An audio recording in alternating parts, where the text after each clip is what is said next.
1 Tessalonicenses 4, 13 ao 18. E diz assim: Não queremos, porém, irmãos, que sejais ignorantes com respeito aos que dormem, para não vos entristeceres como os demais que não têm esperança. Pois se cremos que Jesus morreu e ressuscitou, assim também Deus, mediante Jesus, trará em sua companhia os que dormem. Ora, ainda vos declaramos por palavra do Senhor isto: nós, os vivos, os que ficarmos até a vinda do Senhor, de modo algum precederemos os que dormem. Porquanto o Senhor mesmo, dada a sua palavra de ordem, ouvida a voz do arcanjo e ressoada a trombeta de Deus, descerá dos céus, e os mortos em Cristo ressuscitarão primeiro. Depois nós, os vivos, os que ficarmos, seremos arrebatados juntamente com eles, entre nuvens, para o encontro do Senhor nos ares. E assim estaremos para sempre com o Senhor. Consolai-vos, pois, uns aos outros com estas palavras. Amém. Irmãos, um dos piores momentos das nossas vidas é quando nós perdemos alguém que nós amamos, não é? É terrível, não é? Especialmente terrível quando nós perdemos algum irmão em Cristo, ou algum familiar, que era alguém, um cristão, alguém que depositou a sua fé no Senhor Jesus. Eu lembro de pelo menos 3 pessoas que morreram, onde eu senti um grande impacto. Na minha adolescência, quando criança e na minha adolescência. Eu perdi, primeiramente, meu avô. Aliás, eu perdi um homem como se fosse meu avô, né? A gente chamava ele de seu Mudico, era um irmão da igreja. Era como se fosse um avô para mim. Quando ele faleceu, foi um choque muito forte. E também depois, quando perdi meu avô, por parte do pai, seu Sebastião, não era conhecido. E depois a minha avó, Dona Ana. E quando tudo isso aconteceu, a gente fica naquela sensação, aquela mente sem conseguir pensar em mais nada, a não ser naquele momento, aquela tristeza que a gente sente. Em que pensar a gente fica? Quando a gente perdeu aquelas pessoas que a gente tanto ama, não é verdade? Irmãos, algo que Paulo vem orientar aqui, em 1 Tessalonicenses, é que em momentos assim, onde nós perdemos pessoas que amamos, especialmente pessoas que morreram em Cristo, nós devemos lembrar o futuro deles, daqueles que morreram em Cristo. E os tessalonicenses estavam apreensivos quanto à situação dos crentes que morreram. Como eles estão? Será que eles morreram? É o fim deles. E agora? O que vai acontecer? E provavelmente os tessalonicenses aqui, a quem Paulo escreve, uma igreja, como eu já falei aos irmãos, uma igreja nova na fé, ainda não tinha conhecimento de muitas coisas, como por exemplo, a Igreja Batista Regular do Catolé. A Igreja Batista Regular do Catolé aqui, por exemplo, tem mais informações acerca das Escrituras do que a Igreja Tessalônica, a quem Paulo escreve. Por quê? Era uma igreja nova, acabou de ser formada pelo apóstolo Paulo, e tinha algumas dúvidas sobre vários assuntos. Tinha muitas dúvidas, aliás, sobre vários assuntos. E eles não estavam tão seguros em relação aos que morreram em Cristo e à segunda vinda de Cristo. E o que é que eles estavam pensando? Aqueles que morreram em Cristo não vão participar do arrebatamento. Acabou, morreu. Se eles morreram em Cristo, acabou. Paulo tinha ensinado àqueles irmãos o seguinte: olha, Cristo vai voltar. E ele vai arrebatar, nessa volta de Cristo, o que vai acontecer? O arrebatamento. Onde Cristo vem e leva os crentes. Aí os tessalonicenses pensaram: mas e os crentes que morreram? O bichinho, eles não vão participar do arrebatamento. Oxi, Paulo, né? Eles falam na linguagem nordestina. E agora? Os que morreram em Cristo perderam o privilégio de participar do arrebatamento. Ou seja, morreram, acabou. E eles estavam vivendo de uma forma desesperançosa. E o que Paulo quer mostrar aqui para os irmãos, em 1 Tessalonicenses, capítulo 4, versículo 13 a 18, Paulo quer então esclarecer a igreja de Tessalônica sobre a situação daqueles que morreram em Cristo. E dos que vivem, os que estão vivos e daqueles que morreram em Cristo. E é uma mensagem que deve alegrar toda a igreja, inclusive a nós.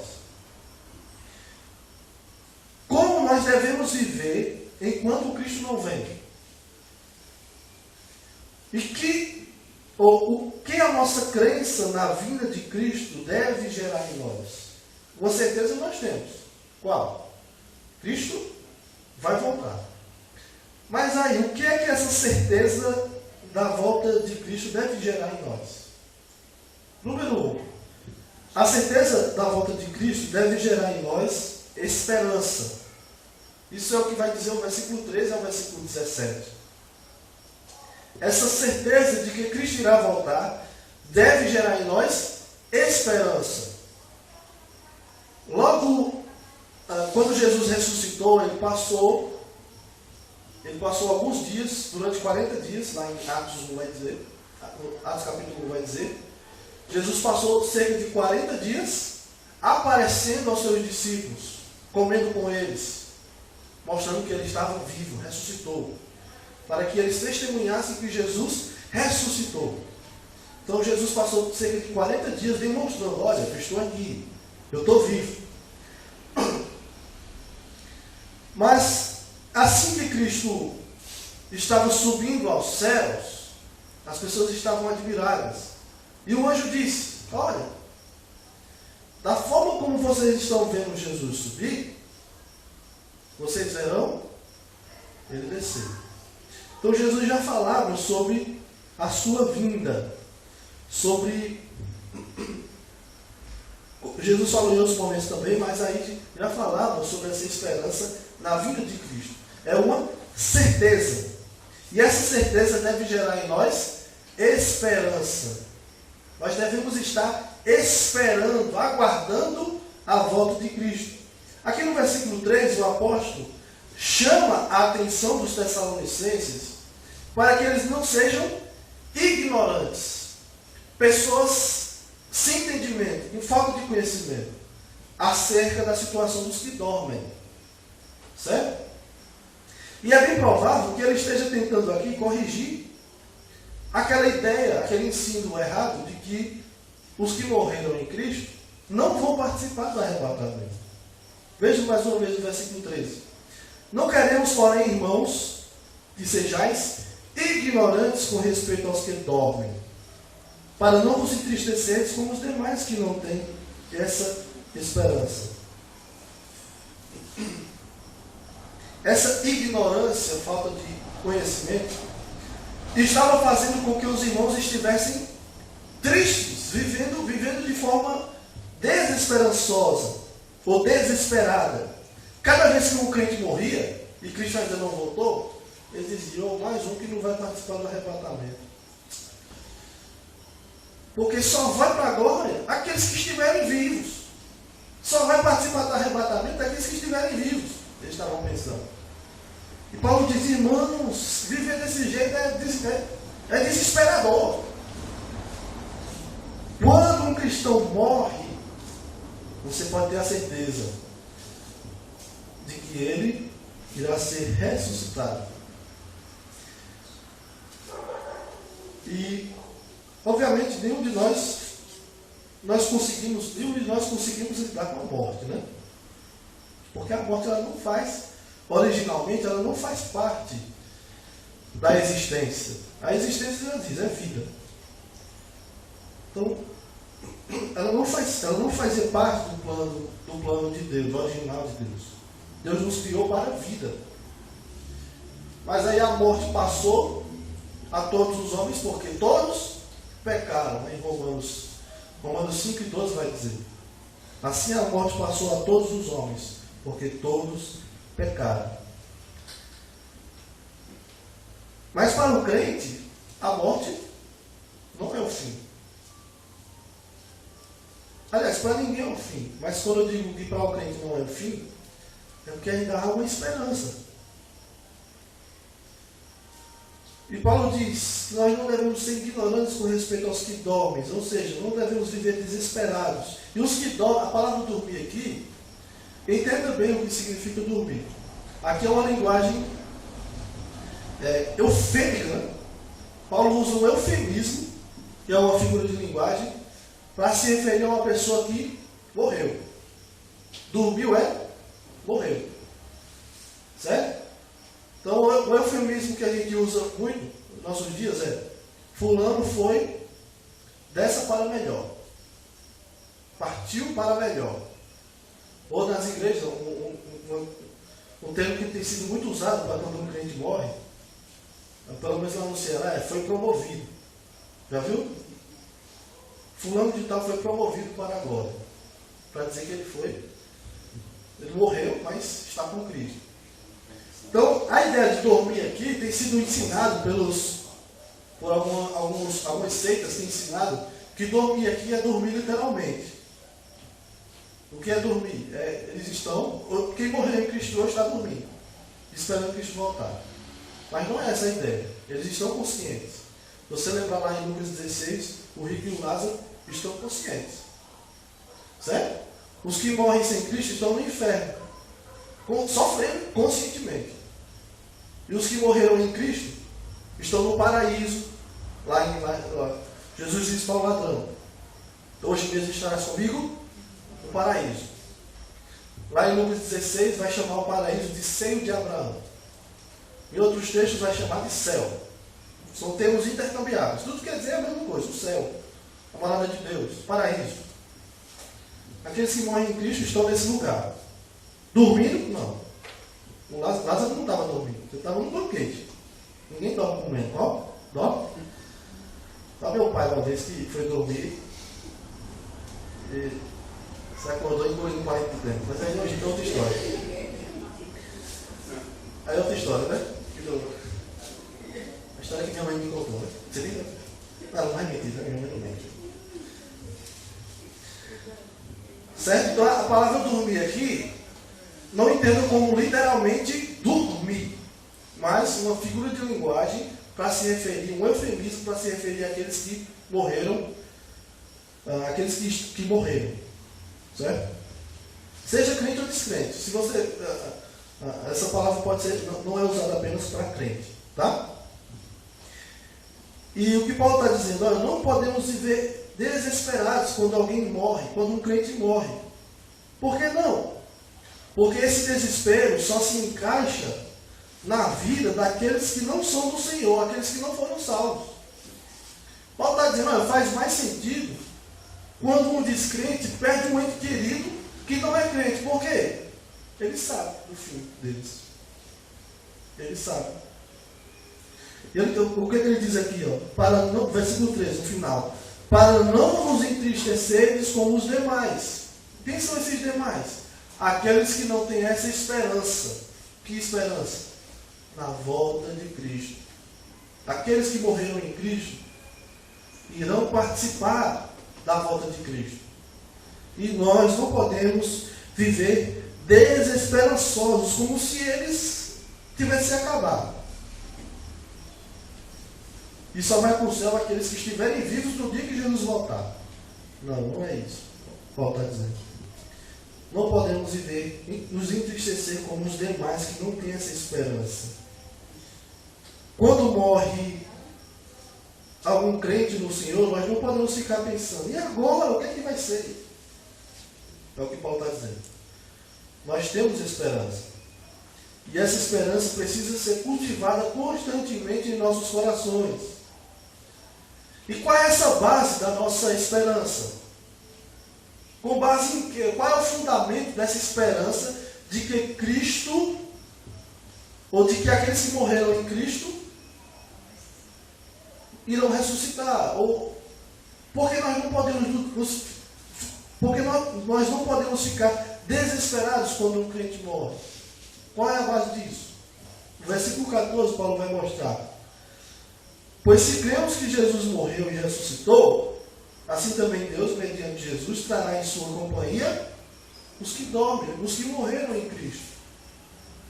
Se Cristo morreu e ressuscitou, logo, Cristo ressuscitará aqueles que morreram com Ele. E é com base em Cristo que nós podemos ter essa esperança de que os que morreram nele serão ressuscitados. Isso faz você lembrar de alguma coisa? De uma igreja que estava tendo o mesmo entendimento? Lá em 1 Coríntios, né? 1 Coríntios 15, Paulo vai falar basicamente a mesma coisa. Nós falamos semana passada. Aí entrou o ensino na igreja de que não haverá ressurreição do corpo. Morreu já era. Paulo vai dizer aqui mais uma vez, não. Os que morreram em Cristo irão ser ressuscitados com Ele. Então por que o desespero?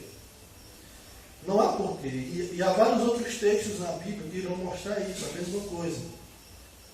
Cristo irá ressuscitar aqueles que morreram.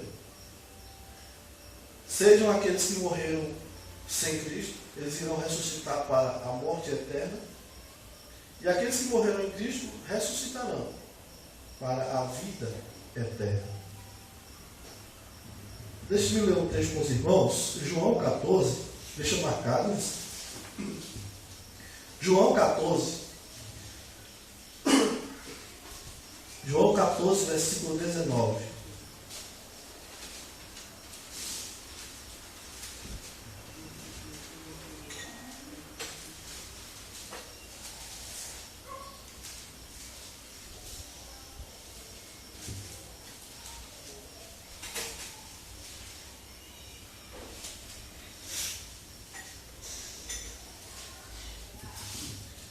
João 14, 19. Jesus diz para os seus discípulos: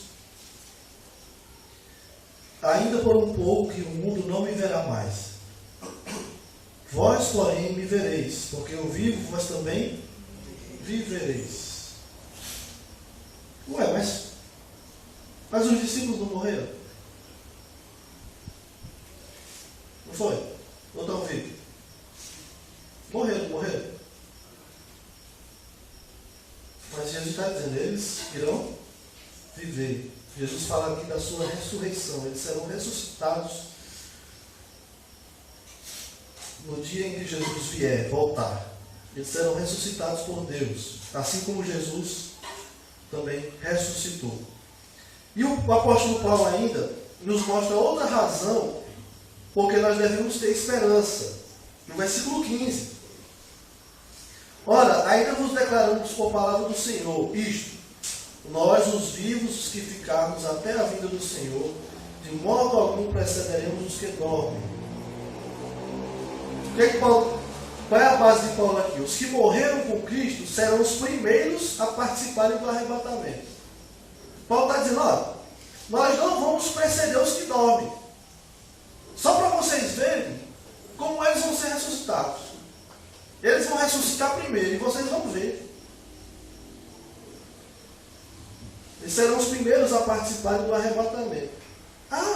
Só quem vai ser arrebatado é quem estiver vivo. Né? O filme mostra. Aí sobe, a roupa fica bem feitinha no chão, dobradinha.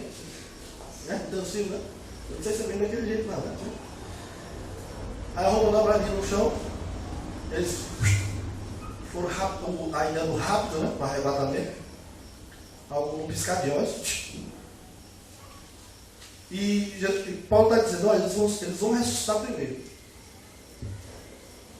E para aqueles que estavam tristes por acharem que apenas os que estavam vivos participariam do arrebatamento, Paulo lhes mostra que não é dessa forma. E a prova disso é que os próprios crentes que morreram em Cristo vão ressuscitar primeiro. Eles vão poder ver, enxergar aqueles que morreram ressuscitando. E sabe, irmãos, na nossa vida nós ainda vamos e enfrentamos momentos ruins. E eu me refiro especialmente a pessoas que morrem. Crentes, irmãos em Cristo, pessoas que amamos. Mas nesses momentos de desespero nós devemos ter esperança. sempre cultivar a esperança no nosso coração. Um dia nós estaremos junto com Ele novamente. Um dia nós estaremos juntos do Senhor. Estaremos juntos novamente. E há um dia estabelecido por Deus para todos os crentes em Cristo, os vivos e mortos. Nós nos encontraremos com Deus, com Cristo. E a fim de que os irmãos cultivem ainda mais essa esperança na volta de Cristo, Paulo então mostra como é que vai ser o arrebatamento. Quais são os eventos que marcarão o arrebatamento? Aí no versículo 16 ao 17, Paulo dá a ordem dos eventos, né? Do arrebatamento. Qual é, irmãos, pergunta aqui, qual é o próximo evento que a igreja aguarda? O evento escatológico. Escatológico, eu me refiro aos últimos dias. Qual o próximo evento dos últimos dias que nós aguardamos?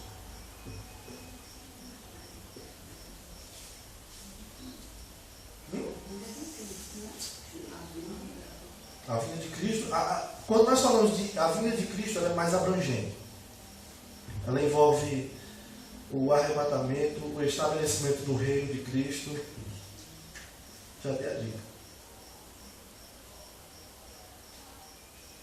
Próximo evento qual é? A ressurreição dos mortos em Cristo e o arrebatamento. Ou se você disser só o arrebatamento, também dá certo. O que é que nós aguardamos? Oxe, como é que dizer? O que é que nós aguardamos?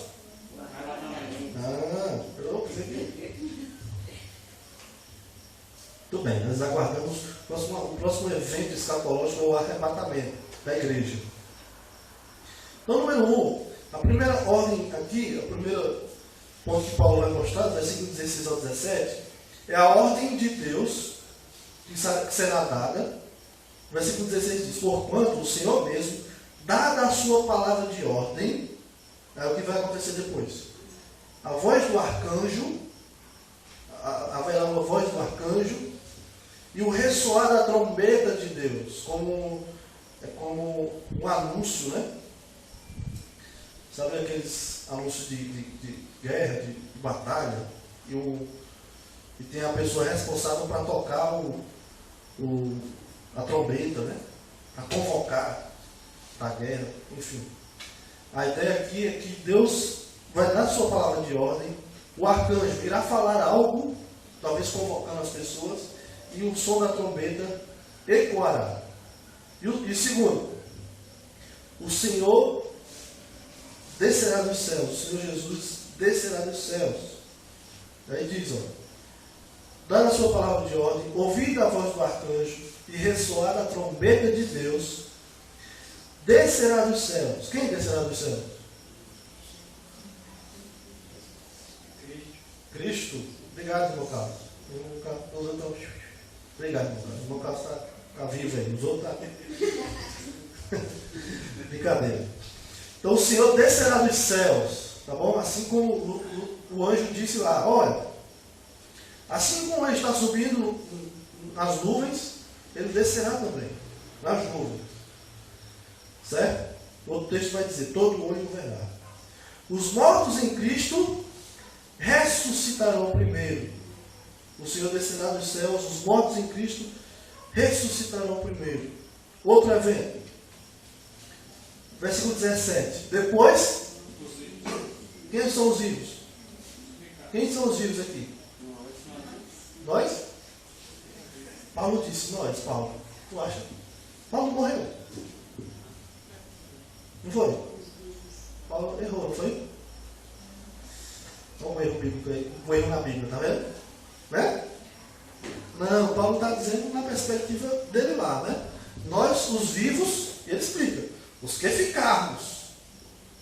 Não, nós aqui, e lembre-se, na época do Novo Testamento havia essa expectativa também. Cristo voltará logo. Eles viviam nessa expectativa. Certo? Paulo aqui não está errando, ele está deixando claro. Olha, nós, os vivos, os que ficarmos, ele está se referindo à igreja. Certo? A igreja que estiver viva, ainda aguardando a volta de Cristo, o que é que vai acontecer? Os vivos serão arrebatados.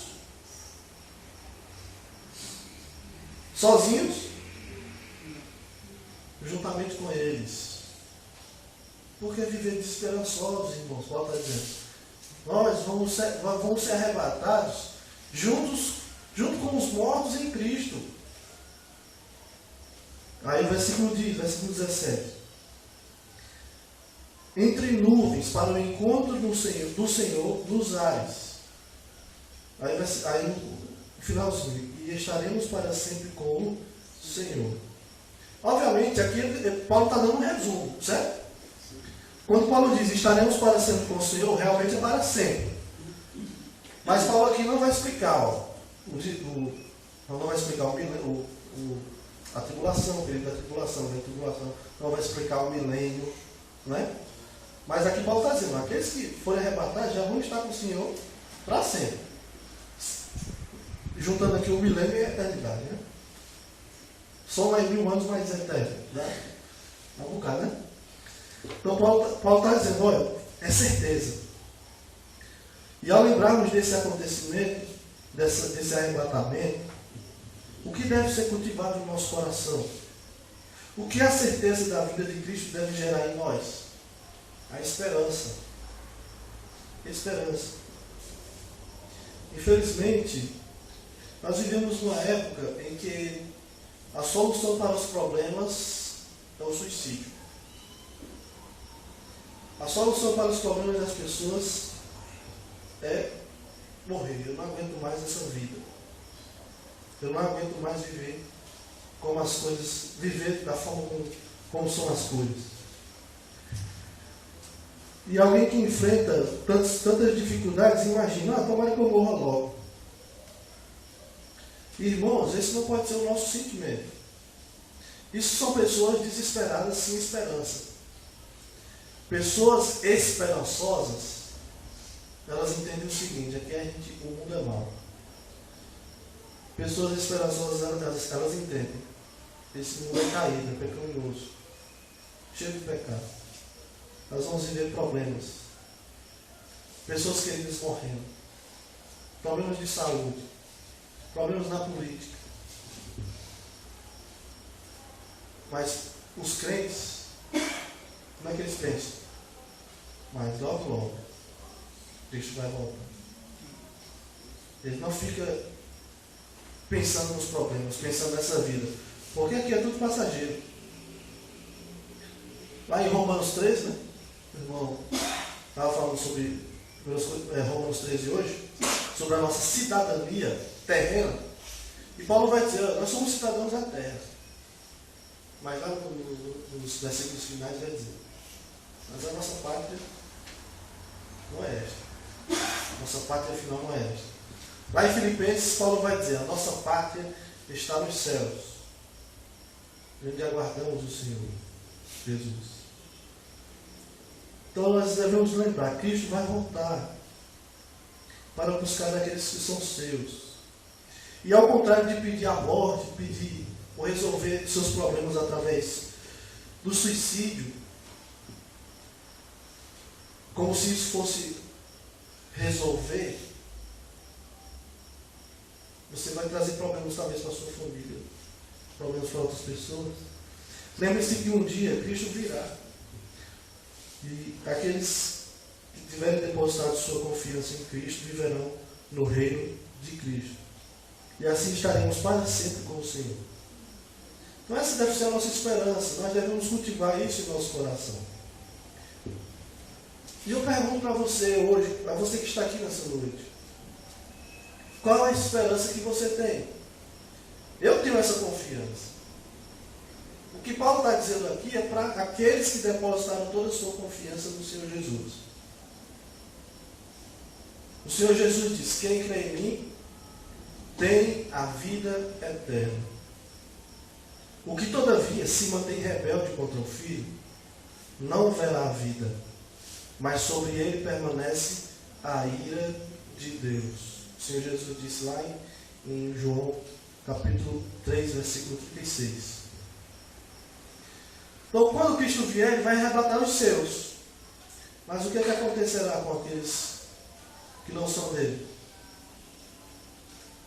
Irão padecer as tribulações e sofrerão na condenação eterna, porque não depositaram a sua confiança, a sua fé no Senhor Jesus. Então, qual é a sua esperança nessa vida? As pessoas se suicidam, se mutilam, se cortam os pulsos, né? Os punhos, sei lá, como é que chama pulso? As pessoas se cortam o braço, tentando se matar, fazer alguma coisa. Por que as pessoas fazem isso? Não tem esperança. Toda a sua esperança está aqui nessa vida. E pessoas que vivem sem Cristo realmente não tem por que ter esperança nenhuma. Não tem nada de bom que elas aguardam. Mas você que está aqui nessa noite, você pode ter essa esperança, como Paulo está ensinando. Tudo que você precisa fazer e simples é depositar a sua fé no Senhor Jesus. E a sua vida será mudada para sempre. E você vai ver a vida com outros olhos. Você vai viver de uma maneira esperançosa. Então, o que a certeza na volta de Cristo deve gerar em nós? Esperança. Esperança. Nós vivemos não desesperados, mas esperançosos. Em segundo lugar e último, a certeza da volta de Cristo deve gerar em nós encorajamento. A certeza da volta de Cristo deve gerar em nós encorajamento. Então, primeiro, esperança. E segundo, encorajamento. O versículo 18 diz: consolai-vos, pois, uns aos outros com estas palavras. É maravilhoso, Paulo. Olha como Paulo fecha aqui lindamente, né? Paulo diz: olha, irmãos, vocês estão pensando que aqueles que morreram em Cristo não vão participar do arrebatamento, que só vai ser arrebatado, que só vai participar da volta de Cristo aqueles que estiverem vivos? Não é assim, não. Eles vão ser arrebatados também com vocês. Eles vão para o céu. Não se preocupe. Aí Paulo vai dizer: consolai-vos uns aos outros com estas palavras. Então a ideia aqui é que a esperança na volta de Cristo também deve nos levar a encorajar uns aos outros, deve nos dar coragem. A palavra consolar aí significa também encorajar, certo? Não é bichinho, coitado, passa a mão na cabeça dele, tanto sofrimento, coitado. Não é isso, não. É encorajamento a palavra aqui. Olha, irmãos, coragem. Cristo vai voltar. Não se preocupe. Cristo vai voltar e vai levar os seus. Não fique triste, não. A palavra, então, consolar é admoestar ou encorajar. Bom? E diante de tanta falta de esperança que o apóstolo Paulo aqui detectou na igreja de Tessalônica, Paulo então traz essa exortação para a igreja. Sejam encorajados pela volta de Cristo. E nós precisamos nos lembrar dia a dia, irmãos, o maior conselho, a maior exortação que a gente pode dar para os irmãos quando estão sofrendo é dizer: ó, tudo isso vai passar e vai. Um dia tudo isso aí vai acabar. Então tem alguns irmãos em Cristo sofrendo de saúde e sabem: eu estou já morrendo. Problema sério de saúde.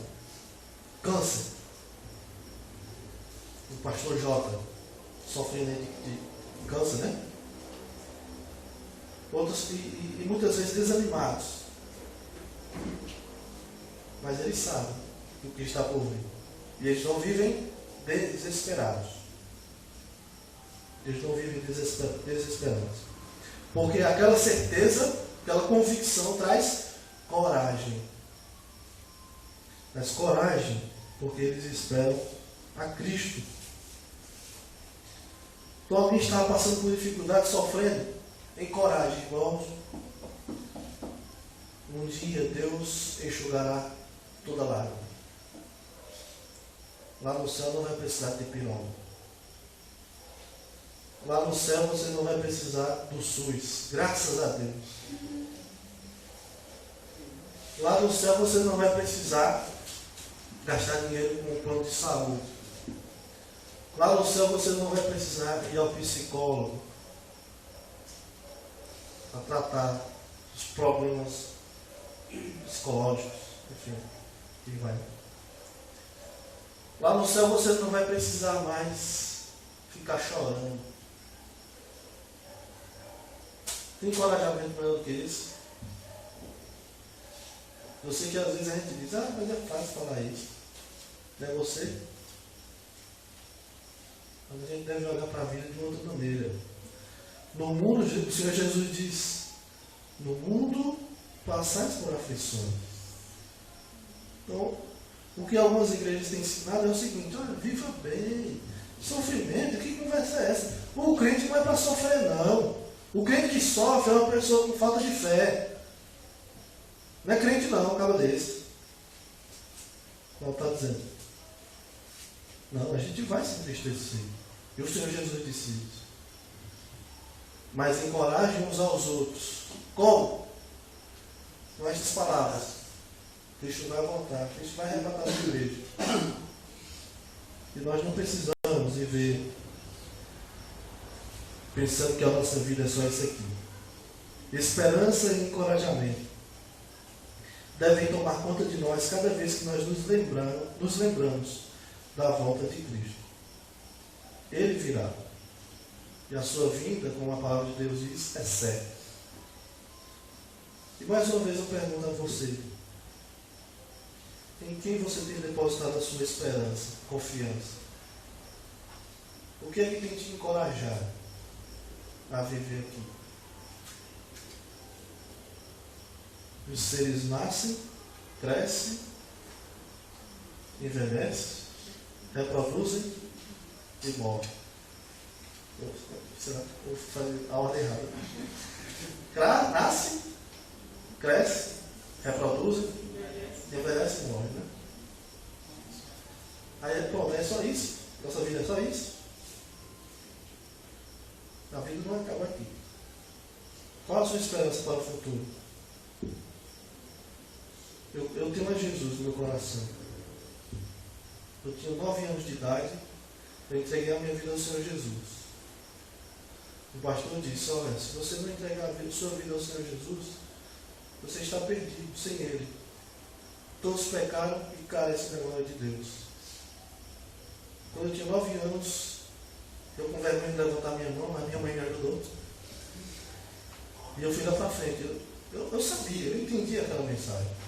É tanto que naquele dia eu saí gritando aos 4 cantos do mundo. Eu aceitei a Cristo, eu aceitei a Cristo, lá, lá, lá, lá, lá. Feliz da vida. Eu sabia o que eu estava fazendo. E muitos aqui fizeram isso também.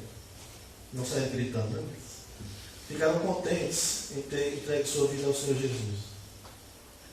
Porque reconheceram, eu sou pecador. Eu estou afastado de Deus. E sem Deus, a minha vida aqui não faz sentido. Sem Jesus, eu estou perdido. Então você não está aqui nessa noite por acaso. Você está aqui para ouvir essa palavra. Eu tenho certeza que se o Espírito está te incomodando com essas palavras, você irá tomar a decisão certa de entregar a sua vida ao Senhor Jesus. O que é que eu preciso fazer para participar do arrebatamento? O que é que eu preciso fazer para ter essa esperança também? Ter essa certeza da vinda de Cristo é para mim também. O que é que eu preciso fazer? A Bíblia diz: arrependei-vos e crede no Evangelho. Se arrependam dos seus pecados. Todos são pecadores e carecem da glória de Deus. Reconheça que precisa de Cristo. Reconheça que Cristo morreu, foi sepultado e ressuscitou ao terceiro dia pelos nossos pecados. Reconheça que Ele é o Senhor da sua vida. E tudo na sua vida vai fazer mais sentido agora.